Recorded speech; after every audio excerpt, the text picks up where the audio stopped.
जय हिंद दोस्तों। इस वीडियो में हम देखेंगे रेलवे के एग्ज़ाम्स के लिए मैथ का प्रैक्टिस सेट, जो कि आरआरबी ग्रुप डी के लिए फोकस किया जा रहा है, क्योंकि इसका एग्ज़ाम 3 अगस्त से स्टार्ट हो रहा है। तो इससे पहले हमने 2 वीडियो अपलोड कर दिया है प्रैक्टिस सेट का, ये तीसरा वीडियो है। चलिए देखते हैं पहला क्वेश्चन। क्वेश्चन है,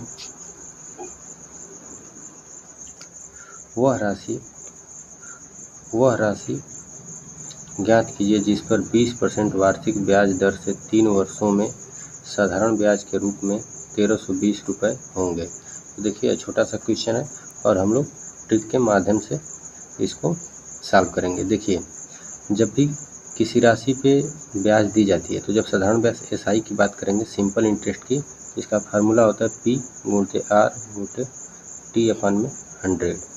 तो प्रिंसिपल, रेट और टाइम। तो देखिए ब्याज के रूप में क्या जुड़ेगा, यानी कि जो भी अमाउंट है उस पे ब्याज कैसे मिलेगा। तो मूलधन तो सेम रहेगा, उस पे ब्याज के रूप में क्या बढ़ रहा है, R और T। जितना ज़्यादा R रहेगा और जितना ज़्यादा टाइम रहेगा उतना ज़्यादा हमें ब्याज देना होगा। ठीक, तो इसको समझिएगा। तो बस यहीं से इसका फार्मूला यानी शॉर्ट ट्रिक लगेगा। जब भी ऐसा क्वेश्चन आए तो डायरेक्टली क्या करेंगे, रेट यानी कि ब्याज और समय T का गुणा कर देंगे, यानी कि RT = 60%। यही क्या है, यही ब्याज है, यही ब्याज के रूप में देना है। और इसी की वैल्यू दिया हुआ है कि साधारण ब्याज के रूप में 1320 रुपये होंगे। तो 60% की वैल्यू दिया हुआ है कितना, 1320। अच्छा, जब मूलधन की बात करेंगे तो मूलधन हमेशा 100% होता है। ठीक, तो जब 60% की वैल्यू 1320 है तो अब हमें निकालना क्या है, निकालना है 100%, यानी कि मूलधन निकालना है। दिया कि वह राशि का मतलब मूलधन की बात कर रहा है। तो 1320 बटे में 6 गुणते 100, ये 6 है। ठीक, अब बस इसको सॉल्व कर दीजिए। तो इसको कटाएंगे तो देखिए, अगर 6 से कटाते हैं तो 6 दूनी के 12, एक बचेगा, 6 दूनी के 12, 220 आ जाएगा। तो यहाँ पे 220 गुणते 100 करेंगे तो कितना आ जाएगा, बस इसका 22, 1320 ही है ना, तो 60 पर, अच्छा देखिए यहाँ पे गलत हो गया, यहाँ पे क्या है 60 है, तो 1 0 से 1 0 ये कैंसिल हो जाएगा। ठीक, तो ये 22 आ जाएगा, बस यहाँ पे ये सिर्फ 22 रहेगा। थोड़ा सा कैलकुलेशन है में ध्यान नहीं दिए हैं, यहाँ पे गलत लिख गया था, सिर्फ 6 लिख गया था। ठीक, तो इसको ध्यान देंगे। तो कितना आंसर आ जाएगा, 2200 यानी कि 22 रुपये। यही इसका आंसर है, यही इसका क्या है, आंसर है। ठीक, चलिए अगला क्वेश्चन देख लेते हैं। अगला क्वेश्चन है, पिछले महीने किसी फल विक्रेता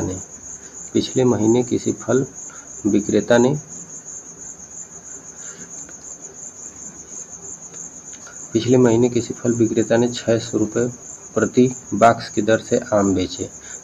इस महीने वह परिवहन लागत यानी कि ट्रांसपोर्ट खर्च के कारण पहले कीमत में क्या करता है, 10% की वृद्धि कर देता है।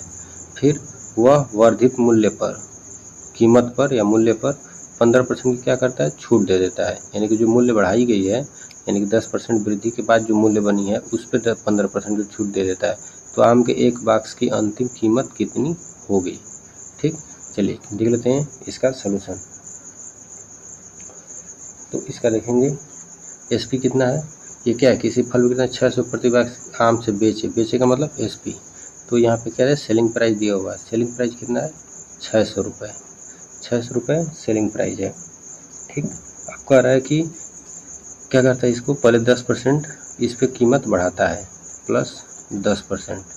तो 10% करेंगे 600 का, तो जब बढ़ेगा तो 110 हो जाएगा डायरेक्टली।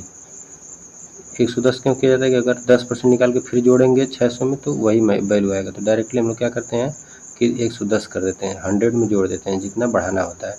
अब देखिए यहाँ से 2 0 से 2 0 काट देंगे, कैंसिल हो जाएगा, तो 660 इसकी वैल्यू आ जाएगी। तो ये क्या हो गया, जब ट्रांसपोर्ट खर्च जोड़ देता है तब इसकी कीमत हो जाती है 660 रुपये। ठीक, लेकिन ये कह रहा है, कह ये रहा है कि इस पे क्या करता है, यह जो बढ़ी हुई कीमत है यानी 660 पे क्या करता है, 15% की छूट देता है। तो अब क्या करेंगे, 15% छूट देंगे इसको, 15% की छूट। ठीक। तो अब डायरेक्टली क्या हो जाएगा 660 गुणित, जब बढ़ाना है तो 110 में, और जब कम करना हो तो 100 में क्या करेंगे, माइनस कर देंगे, तो 85/100। ठीक। अब इसका वैल्यू निकालेंगे, तो 5 से कटाएंगे तो ये 17 बार में चला जाएगा और ये 20 बार में चलेगा। 1 0 से 1 0 कट जाएगा और 2 से कटाएंगे तो 33 बार में ये कट जाएगा। अब इसी को सॉल्व कर दीजिए, इसका गुणा कर दीजिए। देखिए 2 स्थान तक करेंगे, ऑप्शन भी देख लीजिए। ऐसे में कैलकुलेशन फास्ट करने के लिए ऑप्शन देख लिया जाता है, क्योंकि एग्जाम में क्वेश्चन के साथ हमें आंसर भी दिया रहता है। अच्छा 3 का गुणा करेंगे। अब देखिए यहाँ पे थोड़ा सा कैलकुलेशन कर देते हैं। देखिए 17 है, अब यहाँ से एक स्थान तक गुणा करेंगे तो 21 आएगा, तो 1 लास्ट में आएगा। और दूसरे स्थान पे अब इसके पीछे जो भी आए तो क्यों ना हम दूसरे स्थान, ऐसे तो 2 ही स्थान का है, बस ऐसे भी हम लोग कर सकते हैं। 17 3 51 को 1 5 51 और 3 56, बस इसका ऑप्शन ए हो जाएगा। ज़्यादा कुछ इधर उधर नहीं करने की ज़रूरत है। तो इसका क्या हो जाएगा आंसर, ये हो जाएगा 561 रुपये। चलिए अगला क्वेश्चन देख लेते हैं। एक डीलर किसी वस्तु को 15% लाभ पर बेचता है। एक डीलर है जो कि किसी वस्तु को क्या करता है, 15% लाभ पर बेचता है। यदि उसने इसे 10% कम कीमत पर खरीदा होता, कंडीशन दे दिया। पहला कंडीशन क्या है, चलिए यहाँ पे भी क्वेश्चन देख लेते हैं। और 126 रुपये कम में बेचा होता तो उसे 20% का लाभ होता। क्रय मूल्य ज्ञात कीजिए, यानी कि CP ज्ञात करना है। तो देखिए इसमें 2 कंडीशन बन रही है। कंडीशन क्या है, 2 है। कंडीशन फर्स्ट में क्या कह रहा है कि 15% लाभ पे तो बेच दिया, ठीक।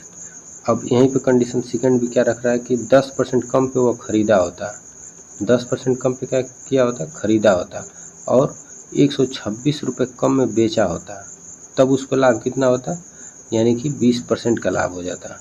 और ये पहले कंडीशन में 15% के लाभ पे बेच रहा है और दूसरे पे 20% लाभ पे बेच रहा है, ठीक। क्वेश्चन समझ गए होंगे कि पहले कंडीशन में 15% लाभ पे बेचता है, दूसरे कंडीशन में क्या करता है कि 10% कम पे खरीदता है और 126 रुपये कम में बेचा होता तो उसे कितने का, 20% का लाभ होता है। तो अब देखिए इसको कैसे सॉल्व करेंगे। हम लोग पहले मानेंगे CP निकालना है हमें। CP मान लेते हैं, CP कितना 100 मान लेंगे। अब ये क्या कह रहा है कि 15% लाभ पे बेचता है। पहले कंडीशन में क्या कह रहा है, 15% लाभ पे बेचता है, तो ये कितने का बिकेगा, 115 रुपये का। ये SP1 हो गया। क्या हो जाएगा, सेलिंग प्राइस फर्स्ट मान लेते हैं। अब देखिए यहीं पे कह रहा है दूसरा कंडीशन है। दूसरे कंडीशन में कह रहा है कि यह 10% कम में खरीदा होता, तो कितने में खरीदा, 90 रुपये। तो यह क्या है, यह CP है। इसका दूसरा CP निकल गया। अब हम लोग मान लें कि 10% जब वो कम में खरीदा तो कितने में, 90 में। और कह रहे कि जब इतने में खरीदा तब इसको कितना लाभ हो गया, 20% का। इसको क्या हो गया, 20% का लाभ हो गया। इसको 20% का लाभ हो गया, यहाँ पे ध्यान रखेंगे। तो किसका, 90% का। तो 90 का 20% लाभ हुआ तो कितना, 120/100।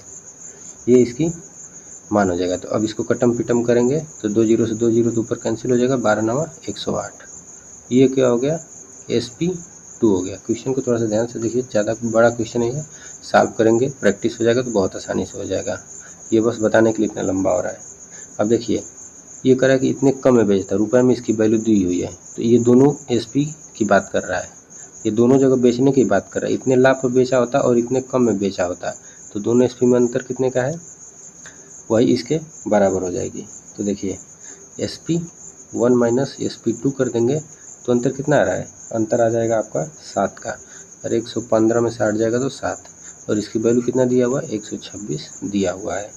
अब बस अगर 7 की वैल्यू इतना है तो 7 से कटा लीजिए, एक बार में जाएगा, और 7 8 56 18, एक की वैल्यू कितनी हो गया, 18।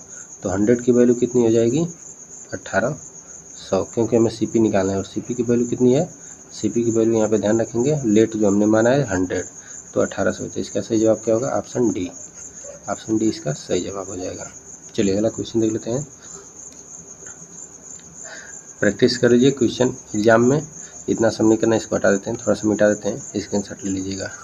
इतना सब नहीं करना होगा, बस इसको हटा दीजिए, क्वेश्चन पढ़िए, क्वेश्चन के अकॉर्डिंग करते जाइए। डायरेक्टली बस क्या लिखेंगे, एग्जाम में कैसे सॉल्व करना होता है देख लीजिए। ये सही है। एग्जाम में सॉल्व करने के लिए 100 लिखेंगे, मान लेंगे मन में 15% लाभ में बेचेंगे 115, दूसरे 90 में खरीदेंगे, 20% लाभ में बेचेंगे प्लस 20% इसका निकालेंगे तो 108 आएगा। अंतर कितना आ गया 7 का, इसी 7 की वैल्यू 126 दिया हुआ है, तो जब 7 बराबर 126 तो 100 की वैल्यू निकालना है। 126 बटे में 7 गुणते 100, बस यही करना होगा, यहीं से आपका आंसर मिल जाएगा। चलिए अगला क्वेश्चन देख लेते हैं। अगला क्वेश्चन है, यदि 4 sin theta plus cos theta बराबर 4, कंडीशन दिया है कि जो थीटा का वैल्यू है वह 0 से ज़्यादा है और 90 डिग्री से क्या है कम है, यानी कि यह